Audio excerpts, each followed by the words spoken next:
Oke, Assalamualaikum warahmatullahi wabarakatuh. Hari ini Bapak akan berikan penjelasan sedikit mengenai konten analisis ya, terkait pengisian worksheet konten analisis satu. Now let me share the screen for you.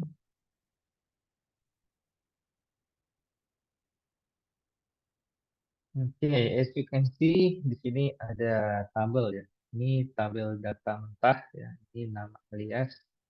Jadi kalau kita ingin mengakses data, pastikan nama yang kita gunakan adalah bukan nama sebenarnya. Apabila kita ingin data ini akan menjadi data publik ya.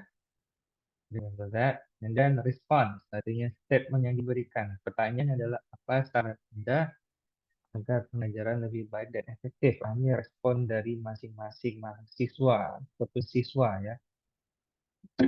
Dan ada code.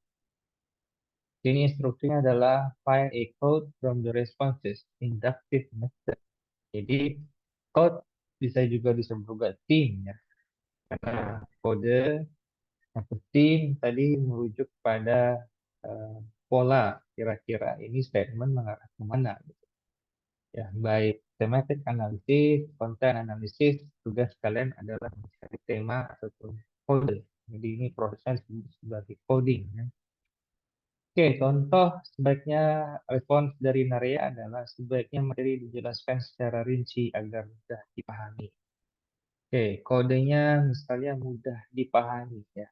Jadi ini kode ataupun tema yang kita dapatkan dari statement ini.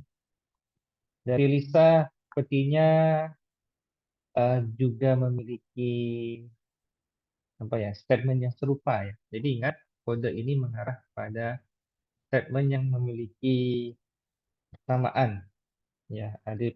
Di penekanannya kemana? Oh, ternyata mudah dipahami. Ingat ini hanya contoh ya. Ini hanya contoh. Dan misalnya, sebaiknya materi dijelaskan secara rinci agar mudah dipahami. Jadi ini sebenarnya bukan masalah mudah dipahami, tapi bisa mengarah artinya adalah misalnya perlu penjelasan lebih rinci. Jadi bisa dibuat lebih spesifik. Jadi ini hanya contoh. Ya, tugas kalian adalah tentukan ini masuk kemana. Oke, misalnya sebaiknya dijelaskan terlebih dahulu. Jadi sebenarnya statement ini kurang lebih sama ya. Kemudian saya berharap semoga saya lebih fokus dalam perkuliahan berlangsung. Oke, kita akan mencari misalnya ada lagi kode yang kita temukannya perlu penjelasan lebih rinci di sini ya.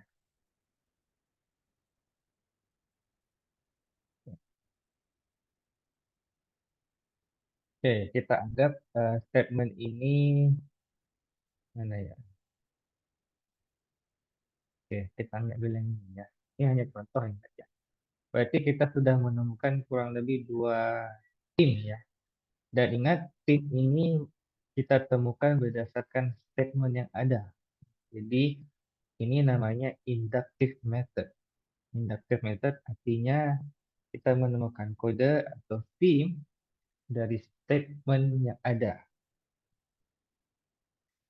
Opposite dari inductive adalah deductive method.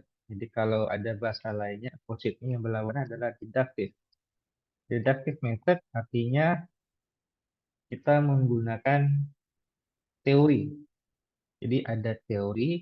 Nah, dari teori ini itu kita membuat indikatornya. Indikator ini yang menjadi tema ataupun kodenya ya. Itu kalau menggunakan deductive artinya harus ada teori yang underline. Nah, kita masukkan ini kabel temanya ya. Kabel temanya masukkan. Di sini juga ada dua frekuensi. Mungkin kita tambah lagi satu ya. Mana ya? Anggap ada tiga ya. Iya ada tiga. Ada tiga. Di totalnya ada lima. Oke. Nah, selanjutnya kita ingin membuat tab ya. Jadi ini tabel atau data yang diolah ya. Berarti ini tabel data olahan atau tabel analisis data. Nah, selanjutnya ini ingat ya, tema lainnya masih perlu ditemukan ya. Dan ini hanya contoh. Silakan nanti disesuaikan. Nah, selanjutnya kita membuat tabelnya atau chart. Coba kita gunakan ini saja, chart cepat. Kalau mau manual juga silakan. Kalau kalian punya cara tersendiri juga boleh. Silakan. Apakah bisa?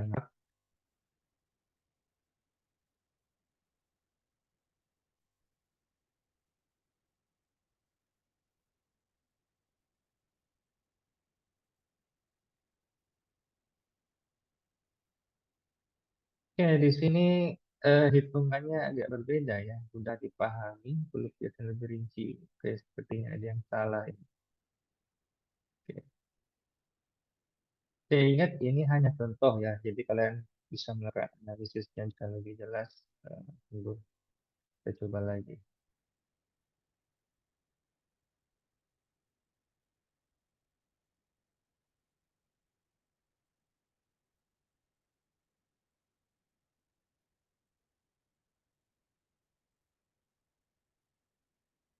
Ya, Kak. Nah, kalau kita menggunakan PIS yang versi terbaru ya, ini bisa analyze data, sudah ada chart, dan frekuensinya juga jelas. Tinggal kalian masukkan. Insert chart. Oke, chartnya sudah jadi. Nah, selanjutnya adalah kalian buat interpretasi ya terhadap data tadi. Kita pindahkan sini.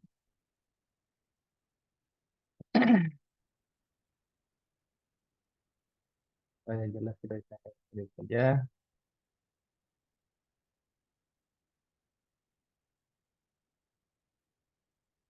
Nah, setelah kalian mendapatkan frekuensi per code-nya, ya sudah mendapatkan interpretasi. Interpretasi dari tabel ya, dari tabel ini dan dari chart ini. Apa yang bisa kalian gambarkan nah, dari ini? Ya, kalau bahasanya paling gampang adalah nah, tabel ya, tabel satu atau chart one show that apa. Jadi untuk saat ini silakan pakai bahasa Indonesia dulu ya. Karena tujuannya adalah supaya kalian paham dulu. So, use Indonesian language to make the interpretation.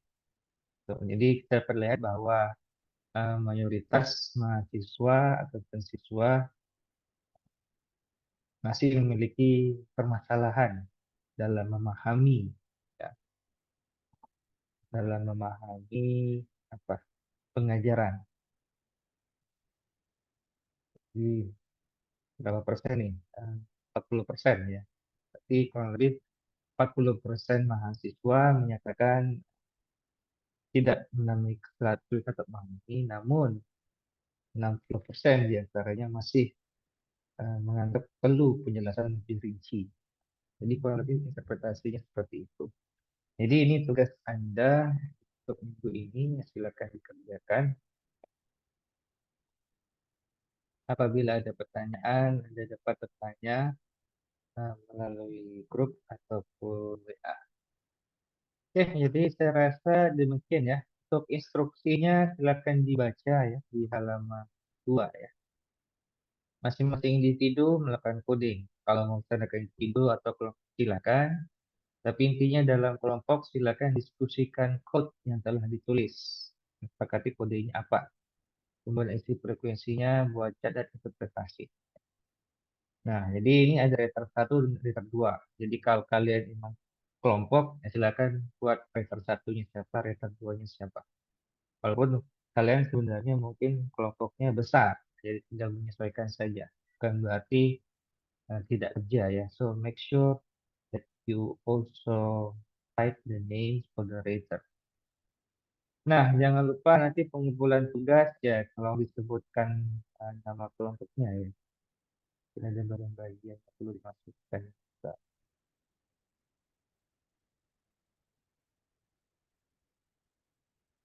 Ya, nanti akan ada tambahan sedikit ya, untuk dipahami supaya nggak salah. Pokok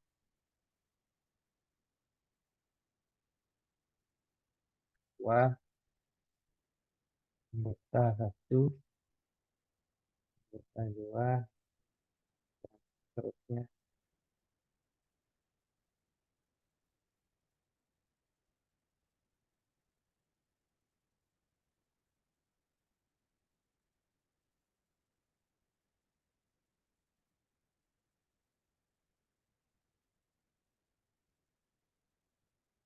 Oke, tugas apa kerjanya? Ya, nama ketuanya siapa? Tugasnya apa? Diskusikan tugas Anda.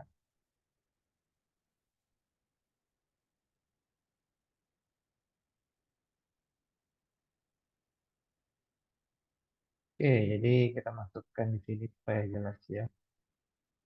Ini jangan lupa.